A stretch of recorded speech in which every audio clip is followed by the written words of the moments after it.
ప్రపంచంలో ముందున్న వాళ్ళని గమనిస్తే, అభివృద్ధి పొందిన వాళ్ళని గమనిస్తే, నాయకత్వ లక్షణాలు ఉన్న వ్యక్తుల్ని గమనిస్తే, నాయకుల్ని గమనిస్తే, వాళ్ళందరూ కూడా తెలివిగా ఉండడం మనకి తెలిసినటువంటి విషయం. ఎవరు తెలివిగల వాళ్ళో, ఎవరు మేధావులో, వాళ్ళు సమాజంలో ముందుండడం, గొప్పవాళ్ళు కావడం అనేది మనకి తెలుస్తున్నటువంటి విషయం. అయితే ఏంటి ఎవరైతే అంత తెలివిగా ఉండరో, వాళ్ళు ఆధారపడే పరిస్థితిలో ఉంటారు. వాళ్ళు సాధారణ జీవితాన్ని గడుపుతూ ఉంటారు. ఒక పరిమిత స్థితిలోనే జీవితాన్ని కొనసాగించే పరిస్థితి ఉంటుంది. అయితే మనం సైకలాజికల్‌గా తెలివిగలవాడు, తెలివి తక్కువవాడు అనేది మనం విభజించుకున్నట్లయితే, ఇద్దరిలో స్పష్టంగా కనపడే ఒకే ఒక గుణం ఏంటంటే, తెలివిగలవాడు మార్పును అంగీకరిస్తాడు. తెలివి తక్కువవాడు మార్పును అంగీకరించడు.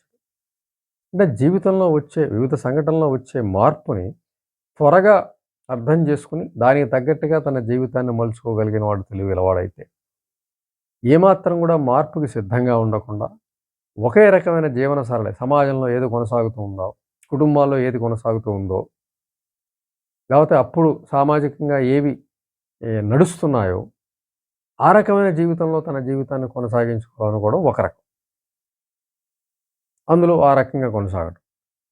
అయితే ఆ జీవన సరళిలోనే మార్పు అనేది వచ్చినప్పుడు ముందుగా తెలివిగలవాడు దాన్ని అడాప్ట్ చేసుకొని, దాన్ని తన సొంతంగా చేసుకొని, తన జీవన సరళిలో తను చేసుకొని, ఆ మార్పు వైపుగా వెళ్ళగలుగుతాడు. అంటే జీవితంలో వచ్చే మార్పులు, సామాజికంగా వచ్చే మార్పులు, దేశీయంగా వచ్చే మార్పులు అంగీకరించగలవాడు తెలివిగలవాడు. అది అంగీకరించకుండా సాధారణ జీవితం కొనసాగించేవాడు సాధారణ వ్యక్తిగా మనం పేర్కొనవచ్చు. అంటే మార్పు తెలివిగా ఉండటం అంటే మార్పును అంగీకరించడమే. ఎవరు తెలివిగల వాళ్ళని ఈ రోజున మన సమాజం చెప్పుకుంటున్నామో, వాళ్ళు మార్పుని ముందుగా అంగీకరించారు. మార్పుని ముందుగా స్వాగతించారు. ఆ విధంగా ఆ మార్పులోకి వాళ్ళు ప్రవేశించారు. ఆ విధంగా వాళ్ళు ముందుకు వెళ్ళగలిగారు. ఉన్నతంగా ఉండగలిగారు. గొప్పవాళ్ళు కాగలిగారు. అయితే అదే అవకాశం రెండో తరహా వ్యక్తికి వస్తే అతను అంగీకరించలేని పరిస్థితుల్లో అంతకు ముందున్నటువంటి ధోరణిలోనే వెళ్ళటం జరిగింది. అంచేత మార్పు అనేది తెలివికి సంకేతం. అంటే ఎవరైనా తెలివిగా ఉన్నారంటే వాళ్ళు మార్పుకి సిద్ధంగా ఉన్నారని కూడా మనం అర్థం చేసుకోవచ్చు. అంటే ఏదైనా సామాజికమైనటువంటి పరిస్థితి నుంచి మారాలనుకున్నా, దేశీయమైన పరిస్థితి నుంచి మారాలనుకున్నా, ముందుగా అడుగు వేసేటువంటి వ్యక్తి, ముందుగా ఆ ఆలోచన వచ్చేటువంటి వ్యక్తి తెలివిగల వాడికే ముందు వస్తుంది. ఎవరికైతే ఆ మార్పు అంగీకరిస్తారో వాళ్ళు తెలివిగల వాళ్ళుగా మనం చెప్పుకోవడం జరిగింది కాబట్టి, వాళ్ళు ఆ మార్పు దిశగా వెళ్ళడం జరుగుతుంది. తర్వాత ఈ సాధారణ వ్యక్తులందరూ కూడా అదే మార్పులో వెళ్ళడం జరుగుతుంది. అంటే ముందుగా మార్పుకి ఎవరు సిద్ధంగా ఉంటారో వాళ్ళు తెలివిగల వాళ్ళుగా మనం ఖచ్చితంగా చెప్పొచ్చు. మార్పును అంగీకరించని వాళ్ళు సాధారణంగా జీవించే పరిస్థితే ఉంటుంది. ఎటువంటిది ఏ దేశంలో ఎక్కడ చూసినా, ఏ ప్రాంతంలో ఎక్కడ చూసినా కూడా మార్పు దిశగా ముందుకు వెళ్ళగలిగిన వాళ్ళు ఉన్నతంగా ఉంటారు. మార్పును అంగీకరించకుండా అంతకుముందున్న పరిస్థితులు, అంతకుముందున్న ఆచారాలు, అంతకుముందున్నటువంటి నియమ నిబంధనల వైపుగానే జీవితం ఉంది. అదే కొనసాగాలి. అదే బావుంటుంది అనుకున్న వ్యక్తులు అప్పటికప్పుడు ఆ జీవితంలో కొనసాగిన తర్వాత ఈ మార్పును అంగీకరించి ఆ మార్పులో వెళ్ళాల్సిన పరిస్థితి తప్పనిసరిగా ఉంటుంది. ప్రపంచ పోకడ. అంటే ముందుగా మారగల వ్యక్తి తెలివిగలవాడైతే కాస్త ఆలస్యంగా మారగలవాడు తెలివి తక్కువవాడు. అంటే మానసికంగా వనరులు తక్కువ ఉన్నవాడు. మానసికమైన వనరులు తక్కువగా ఉంటాయి కాబట్టి వాళ్ళు తర్వాత ముందు వీళ్ళు ప్రవేశించిన తర్వాత వాళ్ళు ఆ మార్పు వైపుగా వెళ్ళడం జరుగుతుంది. సామాజికంగా మనం దేశీయంగా అటువంటి మార్పులు మనం గమనిస్తూ వచ్చాం. చరిత్రలో గమనించిన, ఎక్కడ గమనించినప్పటికీ కూడా. అంచేత మార్పు ఎవరైనా తాము మానసిక వనరులు తక్కువగా ఉన్నాయి, తెలివి తక్కువగా ఉన్నాం అనుకుంటే దానికి మూల కారణం మార్పుని అంగీకరించలేకపోతున్న విషయాన్ని స్పష్టంగా తెలుసుకోవాలి.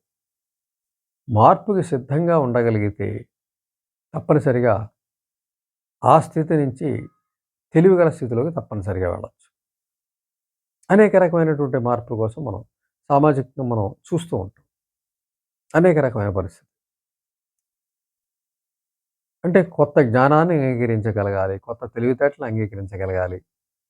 అంటే ఆ జీవితం నుంచి మార్పుని అంగీకరించడానికి సిద్ధంగా ఉన్నట్లయితే, ఏదైనా సామాజికంగా కొత్త ఆలోచన మనం విన్నప్పుడు దాని గురించి మనం ఆలోచిస్తాం. అందులో లోతుపాతులు తెలుసుకోవడానికి ప్రయత్నం చేస్తాం. అది మంచి చెడులను విచారిస్తాం. ఇవన్నీ గూడా చేస్తాం. వాళ్ళు బావుంటే మనం అంగీకరిస్తాం. మనం ఆచరిస్తాం. ఇదేమీ లేకుండా అసలు మొ మొదట్లే దాన్ని వ్యతిరేకించి, పాత పద్ధతులే, పాత నియమాలే, పాత ఇవే కంఫర్ట్ అనుకుని అందులోకే వెళ్ళిన వ్యక్తులు అప్పటికప్పుడు మారకపోయినా గూడా తర్వాత మారి ఈ స్థితిలోకి రావాల్సిన పరిస్థితి ఉంటుంది. ఆ మార్పుని అంగీకరించాల్సిన పరిస్థితి ఉంటుంది. ఆ చేంజ్ వాళ్ళ జీవితాల్లో తప్పదు. ఆ రకంగానే సమాజం మారుతూ రావడం మనం గమనించాం. మొదట్లో కొంతమంది వ్యక్తులు మార్పు వైపు ముందు వెళ్ళినా, తర్వాత వాళ్ళ వెనక సమాజం వెళ్ళవలసి వస్తుంది.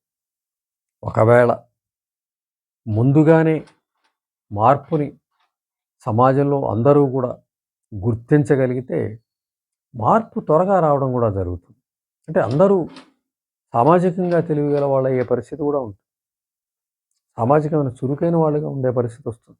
అటువంటి సమాజం కూడా ఉంటాయి.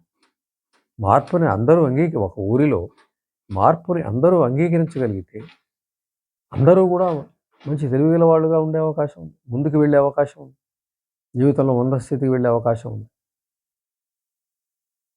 చరిత్రను గమనిస్తే తర్వాత ముందు కొంతమంది మార్పును అంగీకరించారు. తర్వాత మిగిలిన వాళ్ళు ఆ దిశలోకి వెళ్ళారు అనేది ఒక పరిస్థితి, చరిత్రలో ఉన్నటువంటి పరిస్థితి. అయితే ముందుగానే మనం మార్పుకి సిద్ధంగా ఉన్నాము అన్నది తెలివికి సంకేతం కాబట్టి, ఏదైనా ఒక కొత్త మార్పు వచ్చినప్పుడు, కొత్త ఆలోచన వచ్చినప్పుడు, దానికి మనసుని సంసిద్ధం ఎంత ఎంత త్వరగా సంసిద్ధం చేసుకోగలిగితే, అంత త్వరగానే మనకి మానసిక మంటలు వనగొడతాయి. మానసికమైనటువంటి ఆలోచనలు పెరుగుతాయి. అవే తెలివితేటలు.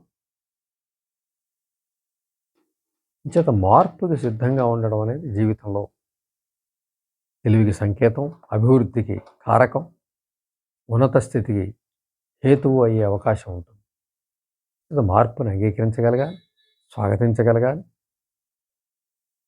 మార్పుని పూర్తిగా వ్యతిరేకించడం అనేది తప్పని చరిత్రను గమనిస్తే మనకు అర్థమవుతుంది.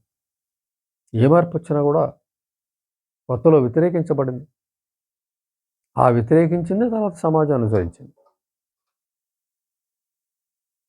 అలాగే వ్యక్తి విషయంలో కూడా ఏ మార్పు వచ్చినా అంగీకరించిన వ్యక్తి అంతకు ముందున్న స్థితిలో కొనసాగుతుంది. వ్యక్తి వెనకబడిపోవడం గమనిస్తాం. జీవితంలో ఏనాటికి కూడా వెనకబడే జీవితాన్ని కొనసాగించే పరిస్థితి ఉంటుంది ఆ వ్యక్తికి, మార్పును అంగీకరించకపోతే. కొత్త పరిస్థితిని అడాప్ట్ చేసుకోలేకపోతే, అంగీకరించకపోతే, సర్దుకోలేకపోతే, పాత పద్ధతిలోనే వెళ్ళిపోదాం అనుకుంటే ఆ వ్యక్తి వెనకబడడం అనేది జరుగుతుంది. అంచేత మనం ఉన్న స్థితి నుంచి ఒక బాధాకరమైన స్థితి ఉన్న, ఒక మానసిక సమస్యలు ఉన్న, లేదంటే ఒక ఆర్థిక పరిస్థితి వెనకబడి ఉన్న, ఏదైనా సరే మన జీవితంలో వెనకబడి ఉన్నామనే భావన కానీ, సుఖము లేదనే భావన కానీ, బాధపడుతున్నాం అనే భావన కానీ, ఉదాసీనంగా బతుకుతున్నాం అనే భావన కానీ, ఈ రకమైనటువంటి నెగిటివ్ షేడ్స్ ఎవరి జీవితంలో అయితే ఉంటాయో వాళ్ళు మార్పుని తమ సొంతం చేసుకోవాలి. మారడానికి సంసిద్ధంగా ఉండాలి. కొత్త ఆలోచనలు స్వీకరించడానికి సిద్ధంగా ఉండాలి. పాత ఆలోచనలు వదులుచుకోగలగాలి. ఆ పాత నుంచి బయటపడి కొత్తకి రాగలిగితేనే వాళ్ళ జీవితంలో మార్పు వస్తుంది. లేదంటే అదే వరవల్లో జీవితం కొనసాగే అవకాశం ఉంది. చేత మార్పు అనేది